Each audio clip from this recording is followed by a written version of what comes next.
G'day and welcome to Season 3 of Harvestable by AgriDigital.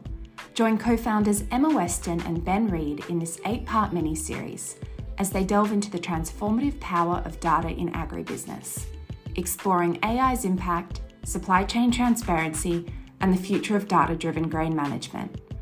In this episode, we're thrilled to be joined by Andrew Slatter, CEO of Viridis Ag.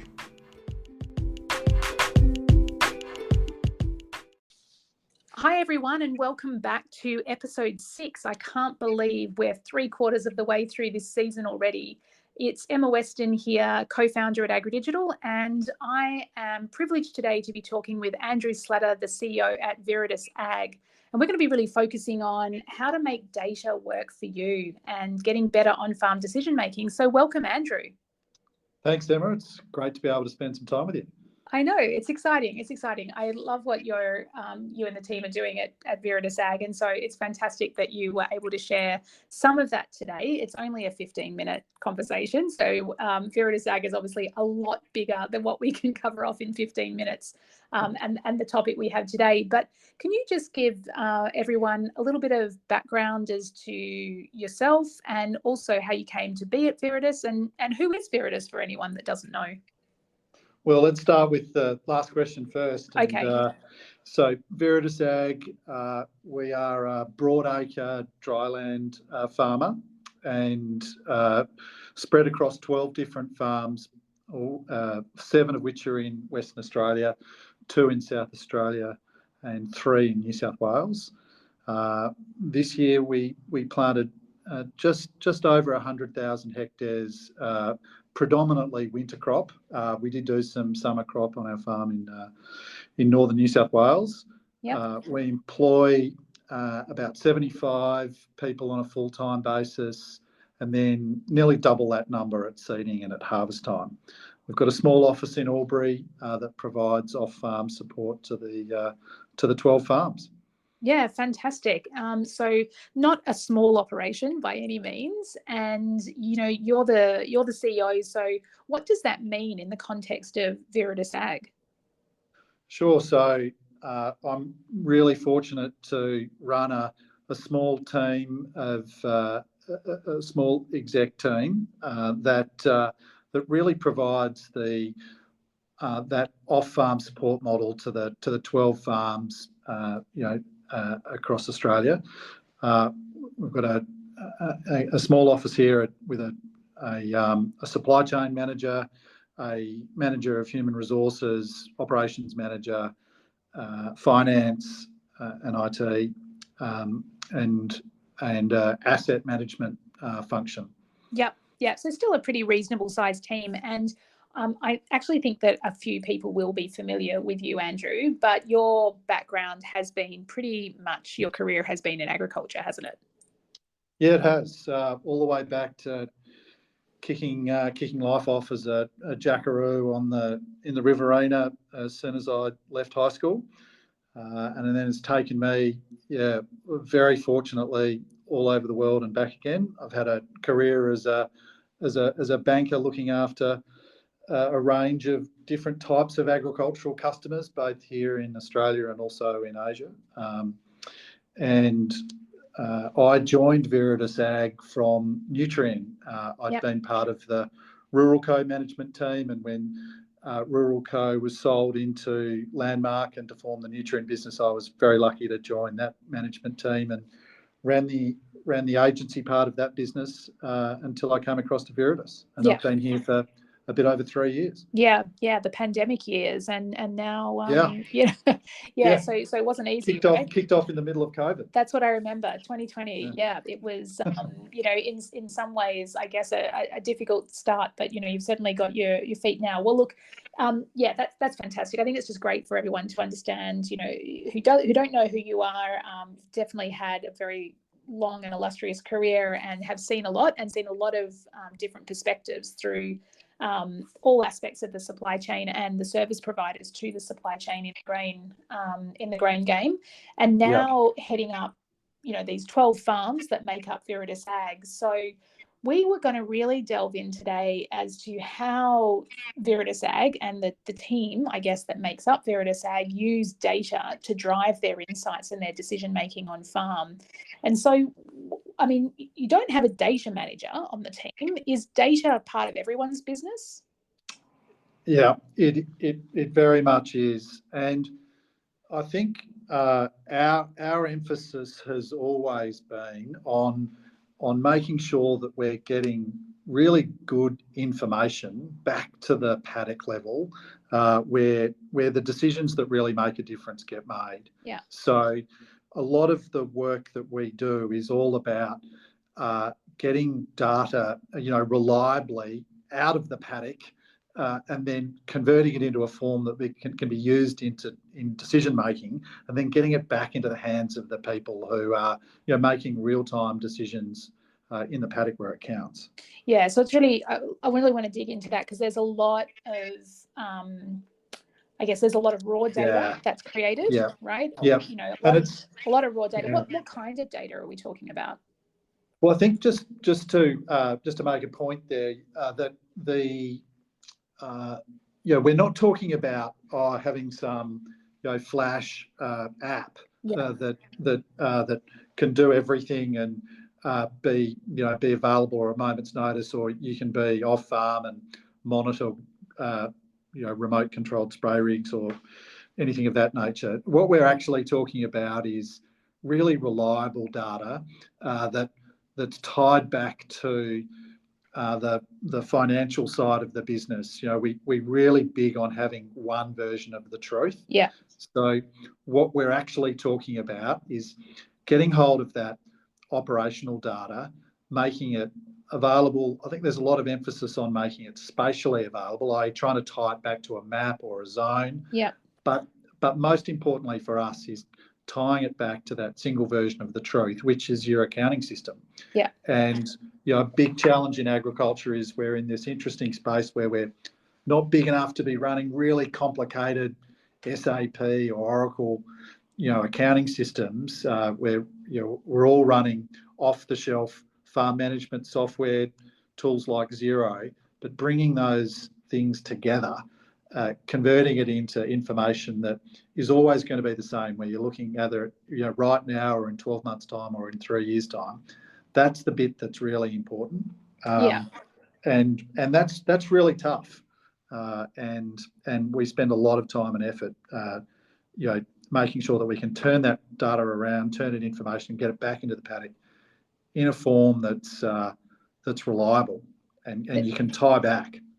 Yeah, so there's kind of this movement of data through the Viridis Ag business, I guess, and it gets value added as it goes through the business, and then it needs to get looped back to where it all started in some ways, so that the cycle can begin all over again, but with the insights that have been picked up on the way through. Is that a way of putting it? Yeah, and I think there's 3 particular insights, Emma, that we focus on. Yep. Number 1 is the ability to take noise out, and by that I mean taking seasonal noise out of the information that you're looking at as a farm manager or a farm team making decisions. Yeah. So and 2023 versus 2022 is a great example. So we've made some really significant changes to the amount of time that we take to plant the crop in 23 versus 2022. But 2022 was a really wet year. 2023 is shaping up to be, or it is, a really dry year. So being able to take that impact out and still be able to provide farm managers and their teams with really good information about how that decision played out, absent the change in season, is a really big one. The second area is around pulling out the huge volatility we've seen in price, both on the input side and on the output side. So you can be making really significant progress in terms of productivity, but if you're not able to isolate those changes between quantity and price changes within your gross margin, that can really throw you off in terms of your commitment to, making some pretty significant operational change. Yeah. And then the third one is all about paddock variability, and what sounds really easy in terms of variable rate technology and managing section control and all those sorts of things, actually then being able to convert that into a prescription and then a strategy where you're measuring things like fertiliser response rates. All of a sudden you've got huge amounts of data that you're trying to manage, and a whole lot of different variables you're trying to manage. So if we can pick out those three things and try and dial down the noise to be able to then provide that information back into the paddock to make better decisions, we've really kicked goals. Yeah, that's fantastic. That's a really, really good insight, and I think would be applicable to so many other farms of all sizes and in fact businesses out there. I mean, that extrapolates, in different ways across multiple businesses. And so just thinking about, at the raw data stage, how was that created, and who's doing the inputting of that data, or, is it been coming out of headers, I guess? And we obviously get a huge amount of information out of the machinery that's running across the paddock. Yeah. And that's becoming increasingly, I guess, more and more dense. So more and more layers of data coming out of every single pass we do over the paddock. Yeah. But when you think about some of the headway that's being made in automation, for example, just really small changes, things like auto turn or the ability for machines to talk to each other while they're in the paddock. For example, machine sync, where the header's talking to the chaser bin, which is a live example for us right now. Yeah. The quantity of data that's moving around the paddock and the infrastructure that we need to be able to handle that in real time in the case of automation, but also then being able to interpret layer upon layer of things like protein meters and do the calibration required to take a running yield that's coming out of a header, but then being able to convert that and calibrate that back and then push it back against a map. That actually requires a fair bit of horsepower, and we're very lucky to work with a couple of external groups, PCT, for example, who help us a lot with that data in the back end to make it usable. Yeah. Yeah. And you spoke about, some of the challenges around analysing the data. So there's kind of trying to separate the noise from the signal and to be able to push the signal back to where it needs to go. There's just the sheer quantity of data. I mean, at 12 farms, multiple locations and states, huge areas being planted, huge yields, we always hope. There's literally millions of data points. There are. It's not a small affair. So, apart from the signal noise and the quantity, are there other challenges in analysing the data at the moment? I think, certainly picking a home for all of the data and making sure that it's something that you're not going to turn around in 2 or 3 years' time and realise that you've made I'm probably showing my age here, a VHS versus beta decision. You picked the wrong one. I think the analogy still holds. Does it still hold? Yeah, I think it does. So, that's really complicated for anyone, for a farm of any size, about where you actually store it.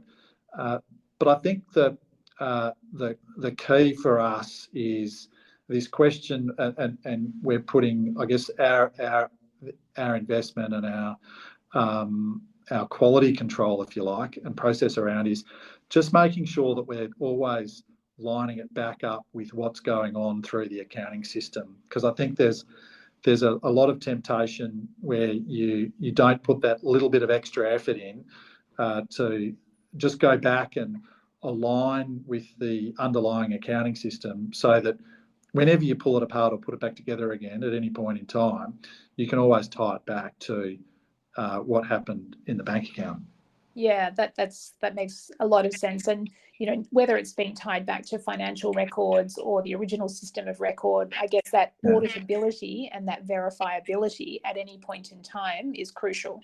It's becoming more important, and I think everyone listening to the podcast will will recognise that as more and more people ask for more and more information about the commodity that you're producing on your farm, that it's one thing to ask for the information and to say, oh, I'd really like to know something about the origins of the grain. So, okay, well, we can show you that it came from this part of the paddock. And then we're already being asked for multiple layers of information with regard to withholding periods or certify under ISCC certification for canola or for barley, whatever it happens to be. The amount of information we're being asked to provide continuously increases. Yes. That's one. The quantity is one thing, but then I think there's this extra layer that we're now starting to realise is important, which is the quality of it. And that's where being able to test it and tie it all back to prove to a stakeholder that you did use that particular quantity of fertiliser in that particular paddock, and this is the record not only of the application, but when it was applied, how much it cost, all those different types of things is becoming increasingly important in how you think about data. Yeah, absolutely. And I think for a company like Viridis Ag, I mean, it's in the name, isn't it? In terms of that positive long-term impact that you're seeking to have, and to be able to track and benchmark over time, and to understand when you invest in innovation or new ideas, is it having the impact that's desired? And this might be at a larger scale than what, many farms, I mean, certainly massively larger scale than my farm, but, we like anyone else have been carried along with the tide as a small farmer. But Viridis Ag is very much, one of the companies at the forefront. Is there, anything that you're doing at the moment around making decisions with data and knowing that it's connected to the data versus perhaps still having some gut instinct in there? Or, is there anything you can sort of tell us about how that process goes? Well, a couple of things that came out of that setup there. One is that we're really fortunate because of our scale, for one, but when we break it down, the 12 farms by themselves as individual farms aren't that, they're not significantly larger than those in the surrounding areas. In some cases they are, but what we are using is nothing more sophisticated than what's available off the shelf and is being used by farms of all sizes. So we use very standard off the shelf accounting software, very standard off the shelf paddock management and record keeping software. I guess where we're fortunate is we're combining lots of it and then trying to learn from it. And in some way we're compensating for not having 30 years on farm in a lot of locations. We really have been going for 5 years, so we're trying to learn really quickly using the data. And I guess one of the things that we're finding really useful is that the data's great, but actually having a plan in place, and we have a little process we call Plan, Do, Check, Act. I'm sure quite a few people will have heard of that. Actually having the plan in place so that when you go out and do the doing and you get all this data back and you're doing the check, that you've got something to check against other than just the budget. Yeah. So the way we're getting a lot of benefit, and we can talk to our experience at seeding this year and at harvest as it's currently going on, is if we've got a plan to run headers at a particular efficiency rate and we're expecting a given amount of a grain loss under, say, 1% threshold, that we're sort of calling our shot, calling the red ball corner pocket shot before we start, so that we can then come back and say, okay, well, are we on track or off track using the data? And I think that's where the data becomes really powerful and the learning. And of course, the quicker you can get that back into the operational teams and the paddock, the quicker you can make changes where you're improving against plan, or you need to make some correction, or you're picking up a particular machine or an operator that needs a bit of extra work.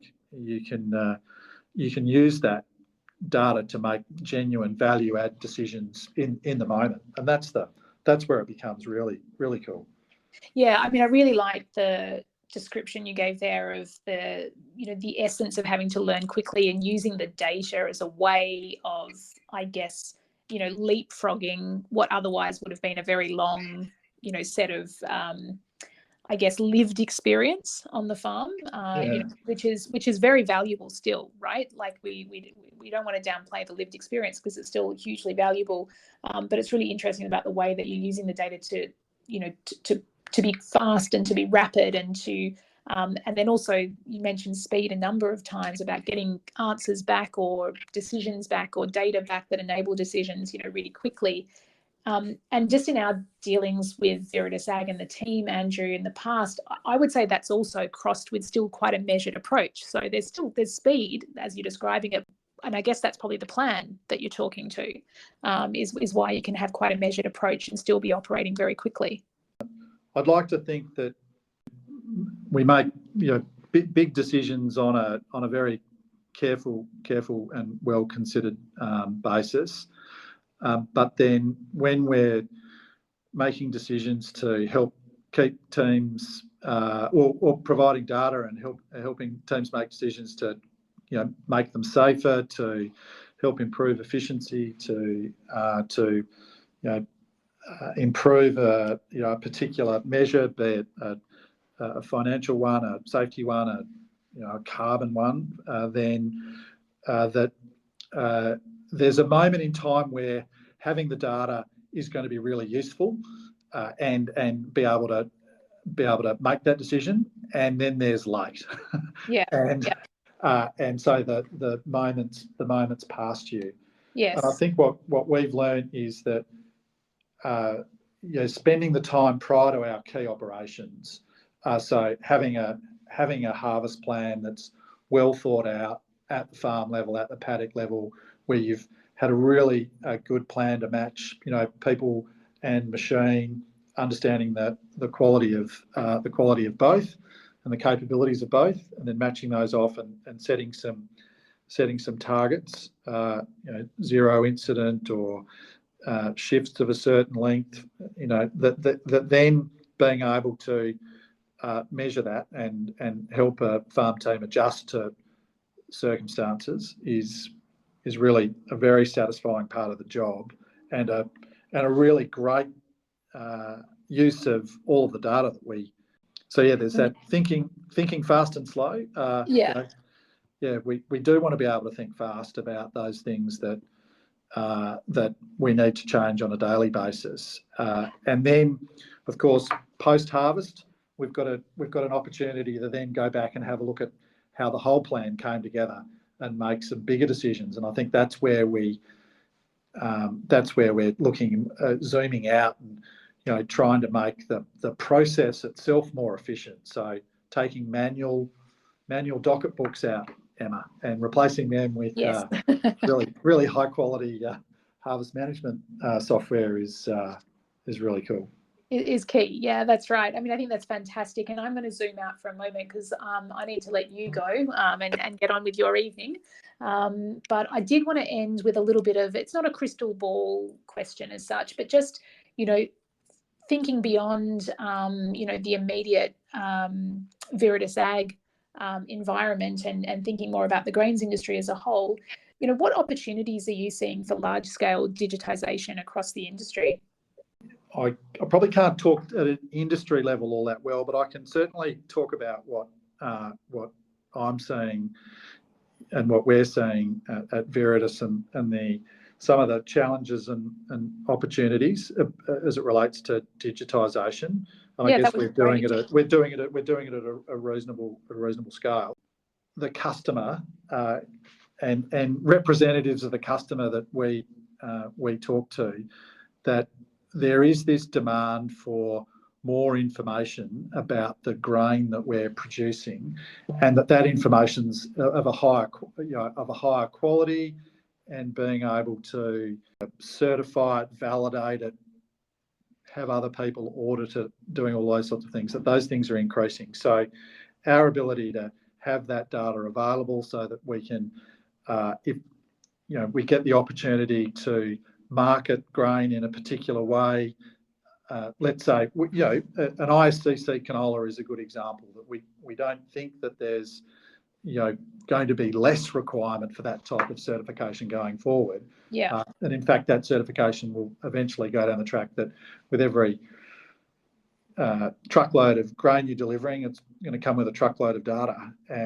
And so being able to supply that is going to be as important as supplying your grower number. And doing that in an efficient way and a reliable and a repeatable way is a very good reason to be investing in high quality data now. Yeah, that absolutely makes sense. And I think, when thinking about the way digitisation is supporting, at the moment, it's largely supporting the creation and the collation of data, or up until this point. We're now moving into that phase of really being able to analyse and, to be able to make decisions from the data. One of the next phases, I think, is to be able to, as you said, have that. It's not so much the data necessarily at your fingertips, but the representation of that data in the format that the customer or the customer needs it. That's what really needs to be at the fingertips. And there's a lot of digital tools that are starting to come together and to collaborate and to architect together. Because very rarely is there a single tool that does everything, as you said, earlier on in the podcast. So no, that's fascinating. And I can't leave without just a little question on how harvest is going. Is it underway across all 12 farms? No, I think we're going to be in the slightly unusual position of actually being finished in northern New South Wales before we even start in southern New South Wales. Oh, okay. So that incredibly well-timed inch of rain that swept across a lot of the key grain-producing regions in Victoria, Western Victoria, and across into southern New South Wales. It's ended up being a fantastic finish for southern New South Wales. You'd even call it, very, very fortunate. But a great season leading up to it. So no, we're out of the 12 farms, we're going on 10. As a good use of the data, we produce a daily dashboard showing where everyone's up to. So this morning we were a bit over 30% complete across the whole 12 farm, all the area that we have to harvest. The canola harvest, I guess, has been pretty good. We're really happy with how we've converted such little rainfall into some reasonable yields.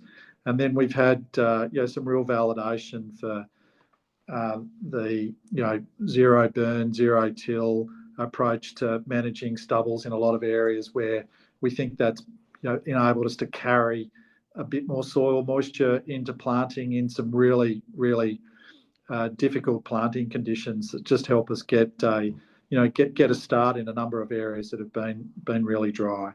So we're in good shape at the moment. We're really looking forward to particularly the southern WA farms and South Australia and southern New South Wales. That they look in good shape, and it was northern WA. It's been very dry there. Yeah. Northern New South Wales, I guess, is a case of you're just very fortunate rain joining up a full profile, and we've grown some really strong looking crops there off very minimal in-crop rainfall. So a real credit to the work that's been done in the paddock by some great teams.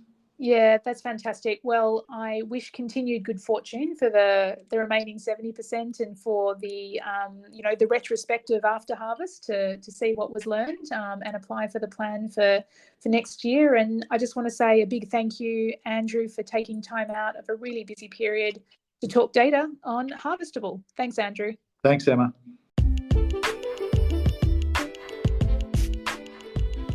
Thank you for tuning in to Harvestable by AgriDigital.